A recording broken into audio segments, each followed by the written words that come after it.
It's about 2 in the morning and I can't sleep. So I start scrolling through the weirdest parts of the internet, which is usually what I do when I can't sleep. And that's how I came across it, a live stream titled "Please Watch" with 0 viewers. Now there was nothing on screen yet, just a black background with a tiny white cursor blinking in the bottom right corner, like someone had just opened a notepad document and forgot to close it. It freaked me out a little, so I started typing in the comments, "Hello? Is anybody there?" Immediately after I hit enter, the blinking cursor disappeared and the screen went completely black.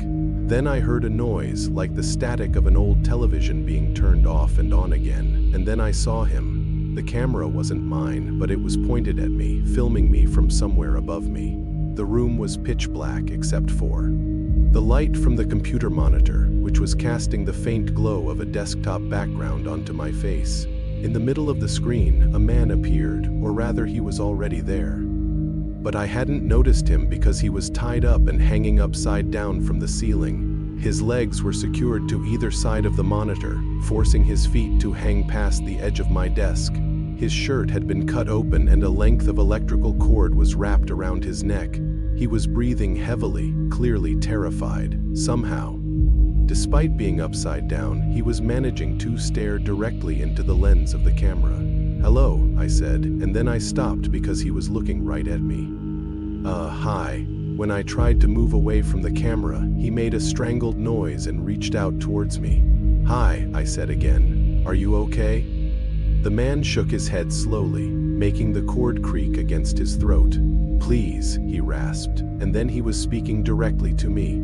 "Please don't let them hurt me. Please help me." I wanted to.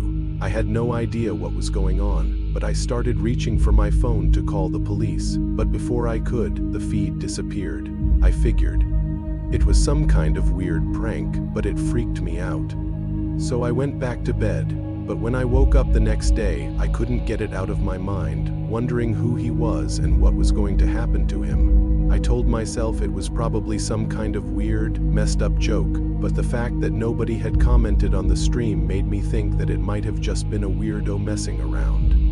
Either way, I decided to check back on the channel later that day just in case somebody had left a comment with some kind of update, but there was nothing, so I didn't think much of it and I went about my day. But at night, lying in bed trying to go to sleep, I couldn't help but replay the whole thing over and over in my head. I kept imagining scenarios where the guy was somehow freed, only to find out that it was all part of some sick game and then he got hurt even more. I don't know why, but I felt a strange sense of responsibility for him. Maybe it was because he'd called my name. As the hours passed and I lay in bed, I started getting more and more worried. What if he needed help and I was his only chance? Even though I had no idea what was going on, I knew I had to try and find out, so I get back on my computer and search through the deepest, darkest corners of the internet until I find the live stream again. This time though, the feed isn't showing anything, it's just a black screen with the message "live stream ended" below that. A small gray bar shows the last few comments. I scan through them, hoping to find some clue as to what's going on, but there's nothing useful. Just people asking questions and some jokes. One person asked, "Is that a meat cleaver I see behind the monitor?" Another responded, "Yeah, dude, looks like he's gonna be carving up the streamer. Not funny, dude, just not funny." As I continue scrolling, something catches my eye. There's a comment in the same font, the same one that the title of the live stream had used, but it's different for some reason. It says, "He's next. You can't save him." I laugh it off as some stupid comment and I go to bed. But the next day, I can't get it out of my head. The more I think about it, the more I realize that there's a good chance he needs help and I'm his only hope. That night, I lie in bed staring at the ceiling. I can't sleep at all. Thoughts are racing through my head. Finally, as the clock strikes AM, I decide I can't take it anymore. I get out of bed and turn my computer on. I wait nervously, refreshing the page every few seconds, half expecting to see the live stream pop up again, but it doesn't. Instead, a notification appears that says live stream will begin in 6 hours. I feel a chill run down my spine. Why did it suddenly say that? Was this supposed to happen? When I click on the link, the screen goes black again, but this time there's no countdown and no man dangling from the ceiling. It's just a black screen and the blinking of a cursor in the bottom right-hand corner. I type in the comments, "Hello, is anyone there?" But there's no response. Then I hear the familiar sound of an old TV being switched on and the black screen goes away, replaced by the sight of my own bedroom. In the middle of the screen, I'm asleep in my bed. My eyes are closed and my mouth is slightly open. To my horror, I'm being filmed from above me, right underneath my ceiling fan, as I watch in disbelief. The camera pans slowly to the left, revealing the rest of the room. On the wall opposite me is a large bookcase, on top of which sits my computer, the same one that I've been using to watch the stream. Next to it is my lamp, which is currently turned off. Underneath the bookshelf, connected to my laptop via USB cable, is a webcam, the one I've been watching the entire time. For a moment, nothing happens.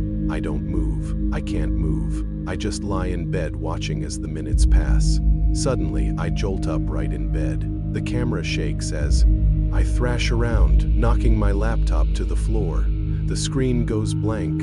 For a split second, I see the flash of a thumbnail before the laptop shuts down entirely. In the distance, I hear the sound of shattering glass and rushing footsteps. Then everything goes quiet. I shoot out of bed, stumbling towards my computer. I can't believe what I'm seeing. It's me, but I'm sitting at my desk. The laptop is shut, but the webcam is still on. I reach out and touch the screen. It feels cold. I look around, wildly, desperate to find another way out, but there isn't one. I'm trapped in some kind of bizarre nightmare where I'm the main character, but I don't know what role I'm playing or what the rules are. My hands are shaking as I grab my laptop and throw it against the wall. The screen explodes into a million tiny pieces, showering me in shards of glass. But it's still on, still showing me the view from the webcam. I don't know what to do. I rip the power cable out of the socket and throw it across the room. Then I grab the webcam and smash it against the wall. It breaks easily, spraying bits of plastic and metal everywhere. I pull my curtains across the room, blocking out the daylight. Maybe if I hide, whatever is controlling this nightmare will eventually give up on me and go away. I strip off all of my clothes, flinging them across the room until I'm naked and shivering in the corner. The sounds of sirens can be heard in the distance. I shout at the top of my lungs, but nobody comes. Nobody can hear me. I feel something wet trickle down my leg and realize that I'm bleeding. I don't know where the wound is, but blood is running down my thigh. I want to scream, but I can't. Some unseen force is pressing down on me, holding me down, keeping me in place. Then I remember the man upside down in the live stream, the one who begged for help. I close my eyes and imagine his terrified face. I think about the sound of his voice as he called my name. Then I realize that he wasn't calling me.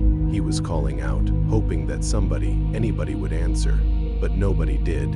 They just watched as he suffered, never offering a hand to help. Slowly, I open my eyes and look around the room. The camera is gone, but I still feel like I'm being watched.